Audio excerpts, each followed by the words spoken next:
Well, that was our first taste of the city, because a lot of it were grass mud huts, thatched huts that were put together where the farming people who worked at the rice paddies lived.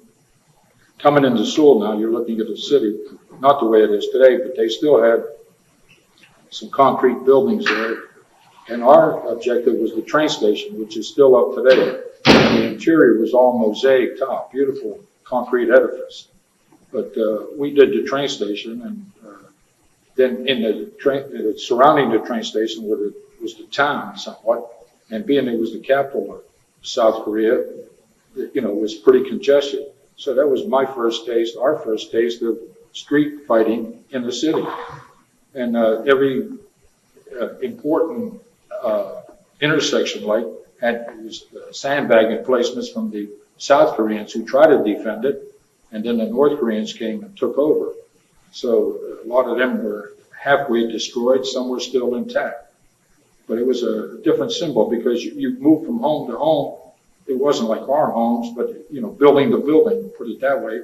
And then you didn't know where the sniper could be hiding. So that was a different omen. Totally different type of warfare. And you were trained for that. Yes. As far as the Marine thing. And you weren't out in the open field like normally you would be, out in where most of the fighting occurred. Now you're inside like the GIs happen to have in Europe in World War II. It's street fighting. That's a different omen. You really have to watch your step there. The 8th Army at Pusan had launched a counterattack out of the perimeter, and the Marines had stabbed into Inchon, astonishing the North Koreans.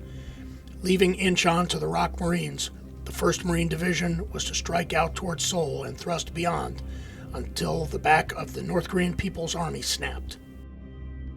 The road to Seoul started out easily enough. Captain Sam Jaskilka led E Company, 5th Marines, to link up with 1st Marines, thereby sealing off Inchon. Elements of the 5th Marines, including Koch's company, prepared to peel off to the northeast toward Gimpo Airfield. Too late, the enemy realized it was spread too thin. In a desperate attempt to slow the Marine advance, it sent Russian T-34 Caviar Can tanks, but they didn't account for the Marine air support. D+1 found the pilots of both Marine squadrons flying interdiction missions, attacking targets of opportunity as far as Seoul and Suwon. Altogether, they flew 72 sorties. The juiciest prize of the day fell to VMF 214 when the 0545 flight located 6 enemy T-34 tanks approaching the outskirts of Inchon. The 8 Marines attacked, dropping 6 500-pound bombs and 2 napalm tanks. One enemy tank was destroyed by a direct napalm hit, another had its tread blown off, and a third developed a fuel leak. After the first flight had expended all its armament, a second 8-plane flight took up the attack. The relieving pilots found 2 of the tanks parked together. These they hit with napalm, burning both. Of the 4 remaining tanks, all were damaged. Destruction of the tanks was not without its price. Captain William F. Simpson was killed when his plane crashed and exploded after taking hits on a strafing run. PFC Koch and forward elements of his company were awakened by the clanking of tank treads. "I knew it was too late to run," Koch said. He and the rest pulled ponchos over their heads and lay still while 6 tanks and 250 communist infantry moved by and then out of sight around the bend, where they ran into First Lieutenant H.J. Smith's dog company. It turned into a turkey shoot.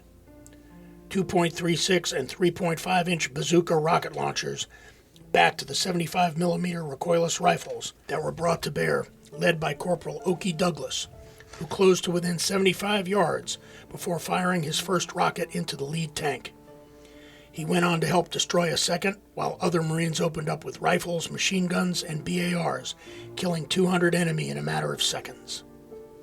About the same time, on the outskirts of Sosa-Ri, PFC Walter Monaghan of 1st Marines took on 6 tanks with his 3.5-inch launcher. He waited until the lead tank was within 50 yards before firing. When it blew, the hatch opened. Monaghan grabbed his carbine and killed an escaping crewman. Monaghan's assistant gunner reloaded the launcher. Monaghan fired a second rocket, stopping the second tank. This gave the rest of his unit time to sight in on the remaining armor, eventually destroying all 6 T-34s. Timing is everything. Right afterward, General MacArthur arrived on an inspection tour. Seeing the hulks of destroyed enemy armor, he remarked, "You damn Marines always manage to stage everything to your advantage, even a visit by the general." Koch, watching it all from a hill while eating his sea rations, didn't know whether to throw the general a salute or what. However, he did notice, after the general left, a kid from a village jabbering to one of the interpreters. The interpreter went over to a lieutenant. The two of them climbed down the hill to the road where General MacArthur had stood, and the interpreter hollered into a culvert. A moment later, 7 armed North Koreans came out, their hands on their heads. They had been there since the battle ended. MacArthur may have been lucky. However, luck ran out for Frank Moitzel the next morning. A Russian machine gun tore off the calf of my right leg and then hit and killed Corporal Tom Callison. Second Lieutenant Moitzel, who had asked Headquarters Marine Corps for orders to Korea, lost his right leg. Only light resistance awaited the rest of the way to the airfield, which was secured late that afternoon. While other units of the tank battalions were attached to the 5th Marines, Company B accompanied the 1st Marines on a parallel route towards Yeongdong-po, an industrial suburb of Seoul. And these untried tankmen came through a baptism of fire on D+2 that would have tested veterans. The infantry of George Company was mounted on the tanks to spearhead the regimental advance along the main Inchon-Seoul highway. Enemy automatic and small arms fire stopped the column repeatedly, compelling the riflemen to dismount and deploy on both sides for a combined tank and infantry assault. 5 attacks of this sort had to be launched, with the guns of the tanks supplying the only available supporting fires of the final 3-hour battle. It was a rugged assignment for tankmen, who refueled from the pump of an Amtrak, though enemy fire made the crews take to cover several times. But Company B gave a good account of itself, destroying the only enemy tank encountered that day, as well as several anti-tank guns and machine gun emplacements. The tanks resumed the attack along the infantry at dawn and advanced for 8 hours, destroying an AT gun, an artillery piece, and an unknown number of infantry. Company B was relieved late that afternoon by Company C, which was alerted to prepare for a large-scale enemy tank attack in the morning. This effort did not materialize, and the new tankmen were held up in their advance by the most extensive minefield encountered so far by Marines in Korea. After the lead tank was disabled by an explosion, the other machines fired in support of the infantry as engineers cleared the road. While there were particularly bitter pockets of resistance, the way to Kimpo and Seoul was relatively open. 5 days after landing, Kimpo, its airfield, and Russian fighter aircraft belonged to the 5th Marines, with Captain Jaskilka's Easy Company leading the way. On the morning of 20 September, the 1st Marine Division hit the banks of the Han River and the outskirts of Yeongdong-po. Yeongdong-po is to Seoul what New Jersey is to New York, a large industrial suburb. Communist leaders realized that if Yeongdong-po was lost, Seoul would fall. They sent a regiment across the Han River to counterattack Puller's 1st Marines in the early morning darkness. The enemy came with mortar fire and T-34 tanks. PFC Monaghan and 2 others ran to meet the attack with their rocket launchers. Monaghan missed the first tank as the column of 4 closed to less than 100 yards. He put a round directly into the 3rd one. Reloaded, he scored a direct hit on another as small arms fire from both sides hosed the area. Marine mortars and anti-tank weapons entered the battle, said Staff Sergeant Lee Berge of E Company. Enemy infantrymen sought shelter. The bazooka teams closed in for the kill. I saw one Marine, Monaghan, step into the open fire. The man was hit instantly by a machine gun burst. His round, however, found its mark. The enemy made an assault to break out of the firefight. Lieutenant Howard Four responded, telling his Marines, "Okay, you leathernecks, fix bayonets and start sticking the bastards." In bloody hand-to-hand fighting, the Marines killed more than 300 of the enemy. In the process, PFC Monaghan died from his wounds. He would be posthumously awarded the Medal of Honor. The battle for Yeongdong-po turned into a fight of supporting arms. Artillery, airstrikes, and rockets blanketed every suspected concentration of enemy troops. One battalion of the 11th Marine Regiment, which had recently joined the division, expended 1,656 howitzer rounds in duels with North Korean mortars, tanks, and field pieces. However, it was still the individual infantrymen who made the difference. Captain Robert Barrow's A Company, 1st Marines, pried their way into the city. That night, his unit stumbled onto North Koreans who were massing for an assault.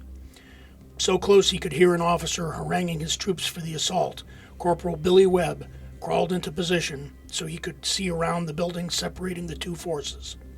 He then sighted in on the officer, whom he could see standing on a small rostrum, and dropped him with one round. Hearing the shot, Barrow yelled, "What the hell happened?" Webb yelled back, "Captain, that poor bastard just talked himself to death." Death stalked PFC Doug Koch, who'd just been made squad leader and was leading his men up a hill. All of a sudden, I felt like I got kicked in the hip by a horse. Initially feeling no pain, he waved off his platoon as they moved out to engage the enemy. It turned out to be a big mistake. Alone, in the open, he treated his wound when he was shot again. Another slug went through his jacket. He looked up and a round hit the dirt in front of his nose. Help was not able to get to him until several hours later when the enemy was driven off. A shot of morphine eased his pain. When he awoke, he was on a stretcher out of battle and eventually was home. He never saw who shot him.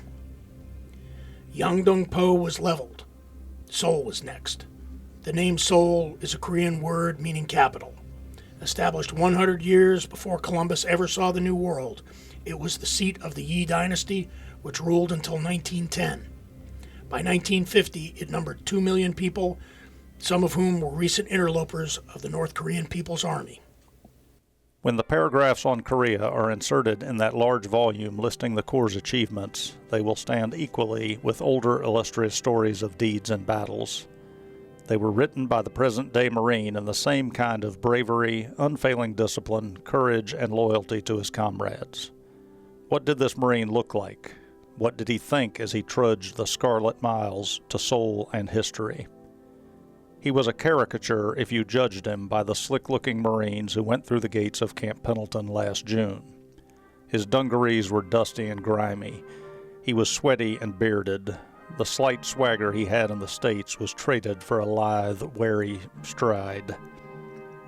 In every sense, he was trimmed down in body weight, equipment, and weapons to the ideal fighting machine. Every piece of his gear had a purpose. The lethal fripperies like fancy pistols, ugly trench knives, and crisscross cartridge bandoliers were left for the use of the deadly fighters in the rear echelons. His humor was honed to a grim edge, and he didn't laugh quite as much as he did in June. He was older and wiser. He had a tolerant disdain for the men in the rear areas with their tools and typewriters. After all, weren't they the peons in this war, working to keep him in power? He was the temporary monarch of the explosive ground he took, and his scepter was an M1. Plus his faith in God, he had another abiding trust, his faith in his fire team. He placed strong reliance on the abilities of the men in the squad and platoon. The platoon had 3 other like units that made up the company, but none of the other 3 platoons were able to fight quite as well as his platoon. In the military scheme of things, he knew there were 2 other companies that made up his battalion, but they didn't get in as much combat or kill as many Reds as his company. There was no point in going further.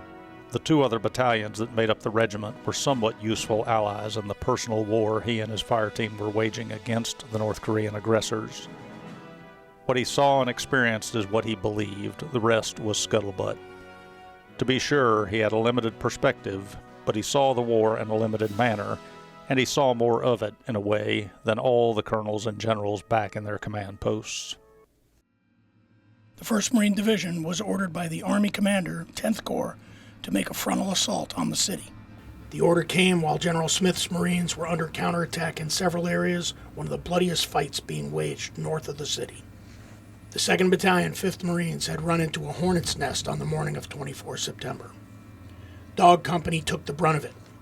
In a day-long slaughter of epic proportions, D Company suffered 36 killed, including its commander, Lieutenant H.J. Smith, 116 medically evacuated, and 26 walking wounded. Only a handful of the 206 Marines who had entered the fray remained.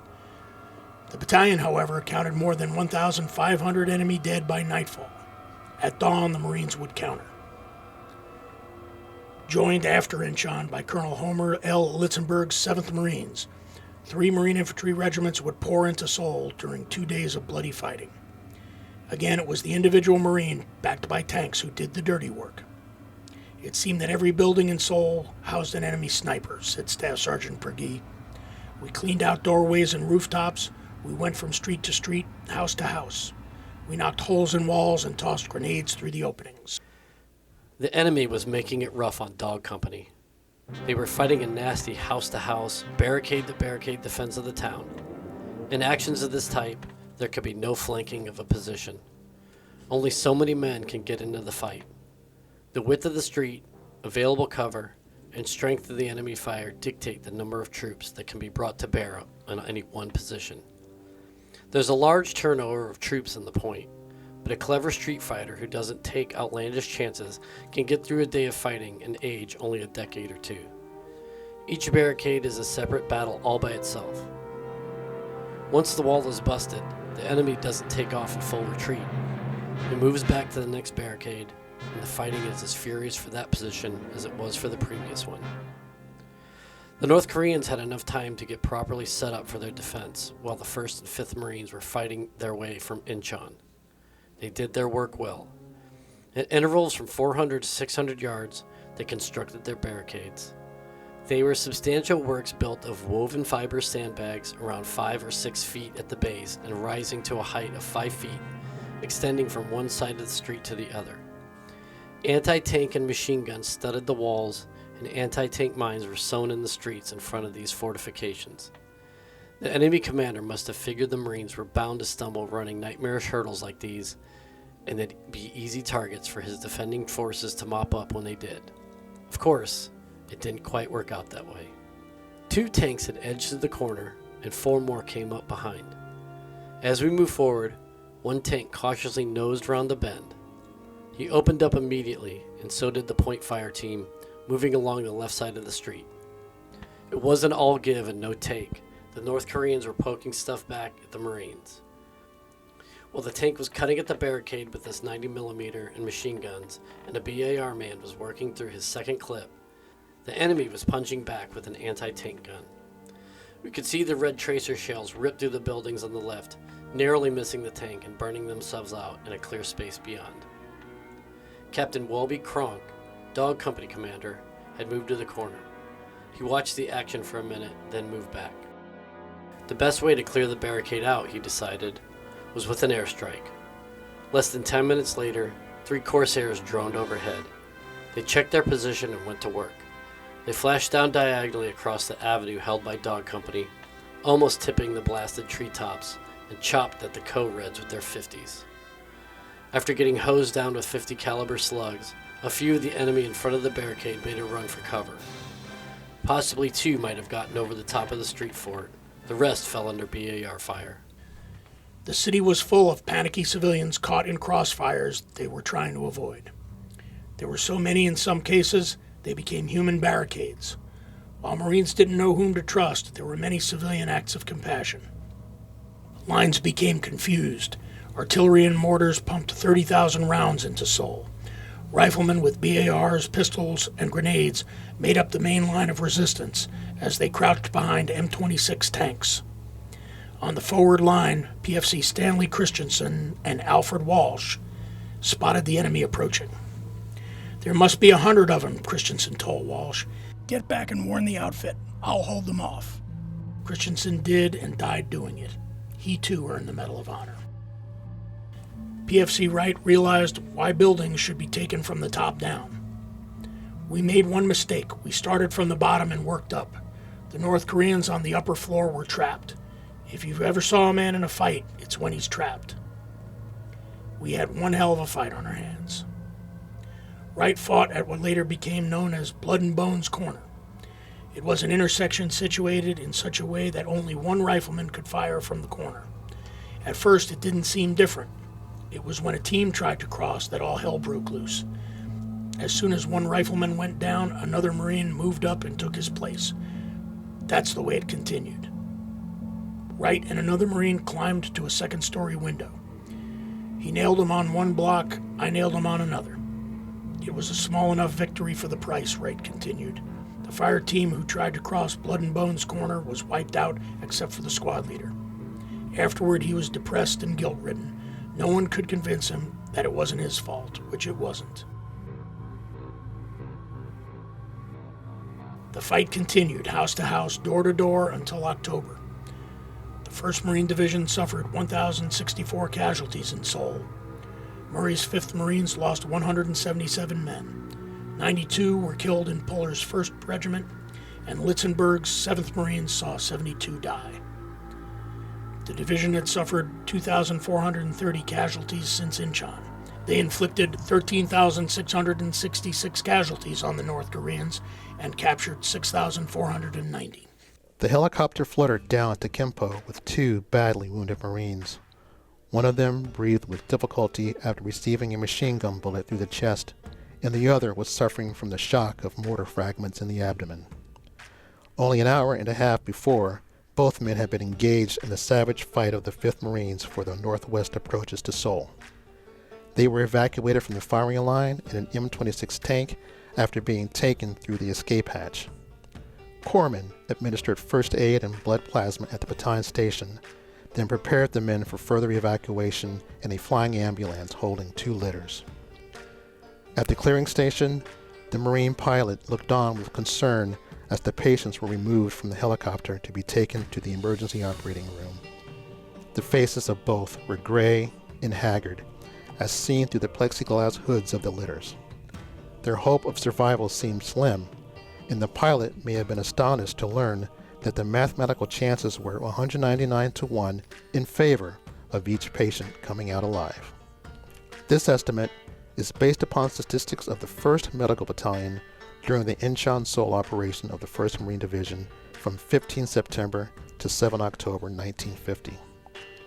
During these 3 weeks, companies A, B, and C processed a total of 2,484 surgical patients. Of that number, only 9 died after reaching the station, and among them were 6 deaths following major surgery. The proportion of patients surviving after evacuation, therefore, reached a figure of 99.43%. At this point, it would be an oversight not to mention the 28 Navy chaplains, both regular and reserve officers, attached to the major units of the 1st Marine Division at Inchon.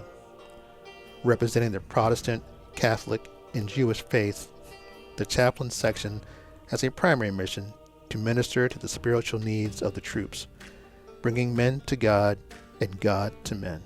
A secondary mission is to minister to the sick, the wounded, and the dying, and some of the most daring rescues of wounded men on the firing line have been credited to chaplains. More than one Marine's life has been saved because the Padre risked his own to give first aid, and it is the duty of those officers to conduct burial services and write letters of consolation to the next of kin of deceased personnel.